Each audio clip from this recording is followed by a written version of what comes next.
Salut à tous, c'est Minouche Moto. On se retrouve aujourd'hui pour un essai 100% électrique. Alors d'abord avec cette petite Zero DS et ensuite avec cette Tesla Model S. Bon, alors l'électrique, déjà pas d'embrayage, pas de vitesse, ça fait chelou. On se retrouve avec une moto qui fait 54 chevaux, qui a un couple de 9,37 mètres-kg et qui fait 187 kg. C'est pas aussi facile à mettre sur l'angle qu'une street, j'ai envie de dire forcément, mais par contre c'est vrai que c'est assez facile de prendre en main cette moto et une fois qu'elle est sur l'angle, ça se passe plutôt bien, le comportement est assez agréable. Et alors ce qui est surtout agréable, c'est que comme c'est électrique, il n'y a pas quoi, c'est dès qu'on... Voilà, hein, ça... C'est instantané la réaction. Ça se croit que c'est le panneau préféré des motards. 2 km de petits virages, c'est parti. Alors par contre, ce qui est assez impressionnant et qui fait assez flipper, c'est que le frein arrière ne sert à rien du tout. Par contre, la relance, ça c'est plutôt agréable.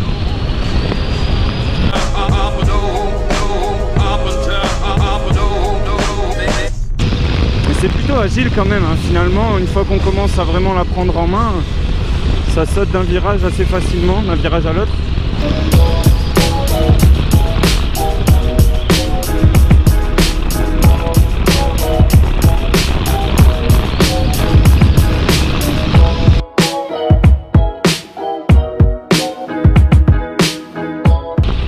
Alors faut savoir que c'est considéré, selon que ça soit la version entre guillemets 125 ou alors celle-ci qui est plus considérée 300 voire un peu plus, soit comme enduro soit comme trail.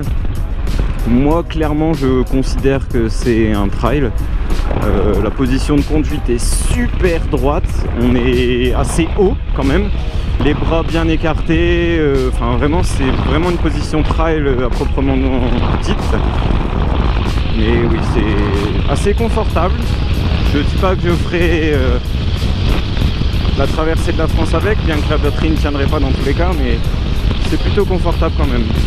Ce qui est le plus marrant avec cette moto, on va voir, voilà. Vous voyez, je suis à 90, je décide de doubler. Hop là.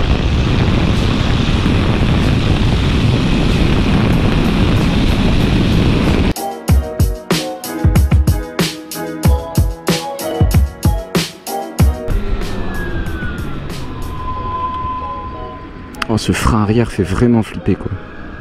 Bien que ça soit des pneus à tétine, alors c'est pas des pneus enduro, c'est des pneus trail, mais ça tient bien la route.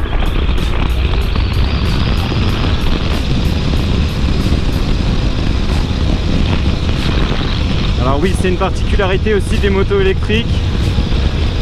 C'est pas que les motards ne disent pas bonjour, la preuve, mais par contre on ne nous entend pas du tout et c'est quelque chose auquel moi par exemple je ne suis pas habitué, et en fait j'ai tendance à dépasser comme si on me voyait, on m'entendait, tout ça, et c'est pas forcément le cas, donc il faut s'habituer.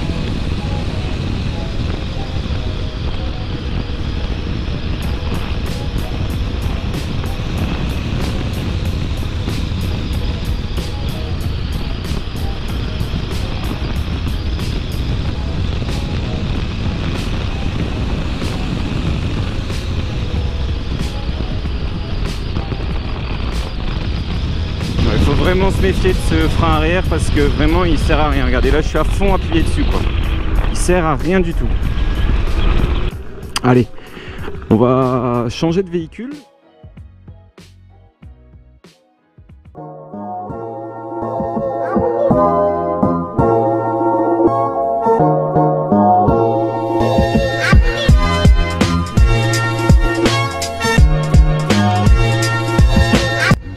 Tout en fait à partir de l'écran central. Donc ici par exemple on a déjà le power rank qu'on peut ouvrir directement ici. On peut régler la suspension. Ah bah si, j'ai réussi à te le mettre alors. Ah putain. J'ai trouvé les easter eggs de chez Tesla, c'est bon. Conduite, donc ça c'est pour le volant, donc si on veut le mettre en mode sport, standard ou confort. Après ici on retrouve un peu toutes les informations des différents trajets qu'on a fait. Ici donc on a tout ce qu'il y a donc avec les différents coffres et tout. Par exemple ici on trouve le coffre à l'arrière. Qui ne sert à rien parce qu'il n'y a personne derrière.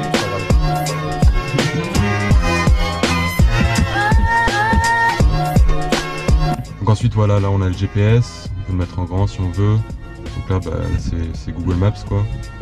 On peut se balader un peu, bon là je crois qu'on n'a pas beaucoup de réseau. Parce que voilà, il faut savoir que donc, la voiture elle est connectée en 3G. Normalement on peut aussi aller sur internet par exemple, donc sur YouTube. De la musique. C'est plus une voiture quoi, c'est... Ah, parce que oui, je vous montrerai après, en fait c'est un salon, hein. on est installé comme il faut quoi. Caméra de recul, on peut la mettre aussi pendant qu'on conduit. C'est plutôt pratique quoi, si on nous colle au cul, mais bon, on nous colle pas souvent au cul. Ici on a ce qu'on a consommé, donc on peut choisir les différentes unités, donc 10 km sur les 50 derniers kilomètres par exemple. Qu'est-ce qu'il y a d'autre? Bah, après la climatisation quoi, normale, siège chauffant, la musique. Donc la radio normale, mais on peut aussi aller sur Spotify, TuneIn. Et après tu as le deuxième écran qui est juste là. Du coup par exemple quand on met le GPS, mais là je sais pas si ça va marcher. Et maintenant en fait le GPS il met aussi un écran aussi à gauche.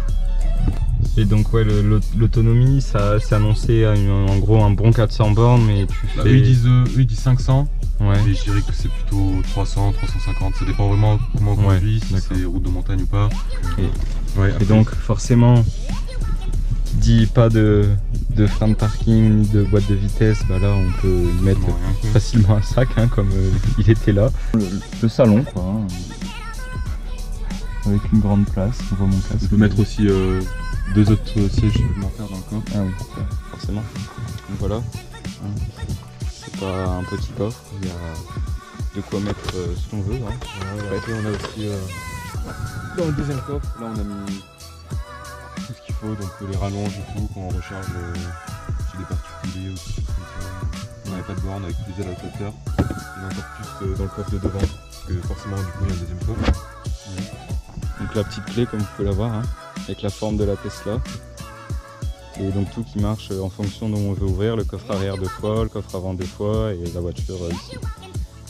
Voilà, et du coup là, à la place d'un moteur, dans la roue de secours, il y a encore plus de hauteur. Donc... Ouais, donc toutes les batteries sont dans le châssis de la voiture, en fait, dans le plancher, c'est ça. Okay. Et ce qui est assez bien pensé aussi, c'est les poignées qui rentrent quand on conduit pour éviter d'avoir une force de frottement en plus. Voilà.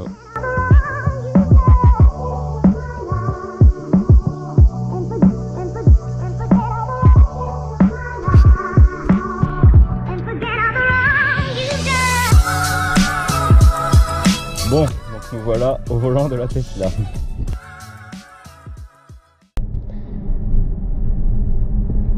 Putain, c'est pareil, c'est encore... Ouais, c'est... Comme tu disais, ouais, c'est plus silencieux.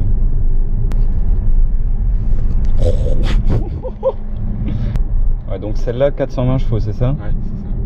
Ok. 420 chevaux, 2 tonnes et demie. Ouais. Mais ça va, ça se ressent pas trop dans la conduite, c'est assez léger quoi. Enfin, souple. Ouais. C'est vraiment juste au freinage où tu sens que... Ouais, ça va. Est-ce que j'ai la conf ou j'ai pas la conf? Vas-y, j'ai la conf. Oh putain de...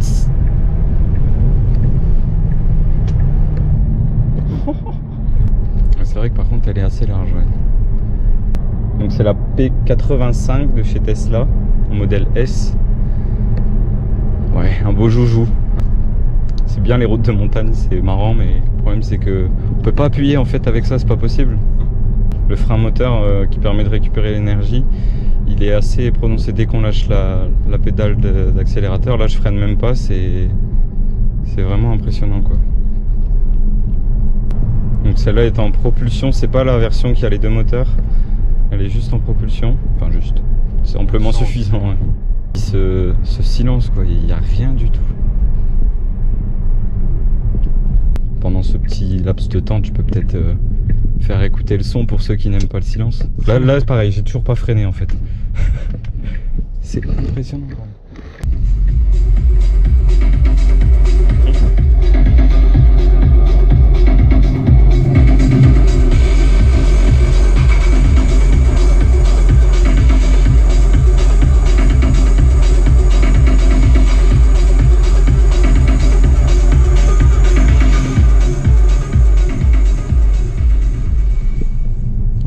Après, je sais pas si on va s'en rendre compte avec la caméra, mais le son est très très bon. Et alors aussi, c'est ce que j'ai remarqué, alors pas là en mettant au poste de commande, mais en étant à côté. En fait, il n'y a pas de bouton. Il y a quasiment tout sur le volant, et encore si on peut dire tout, parce qu'en vrai, il n'y a pas énormément de choses. Là, à part pour décider avant-arrière, il n'y a rien. Ici, il y a les clignotants et pour le régulateur. Le petit bouton warning, la boîte à gants, et c'est tout. Sinon, tout se contrôle ici, là, sur l'écran. Ouais. Si t'es doux, elle est douce. Mais si t'es vénère, elle est vénère. Allez, on y va. Oh. Ah bah quand je vous disais dans la vidéo, l'occasion de me faire coller au siège par une Tesla, c'est pas une expression, on est vraiment collé quoi. Parce que là t'as l'impression d'être à 140. Non, bah non. C'est d'ailleurs dangereux en fait un peu parce que je m'en étais pas du tout rendu compte. On arrive en ville. Ouais. Quand on arrive en ville et qu'il y a un tracteur.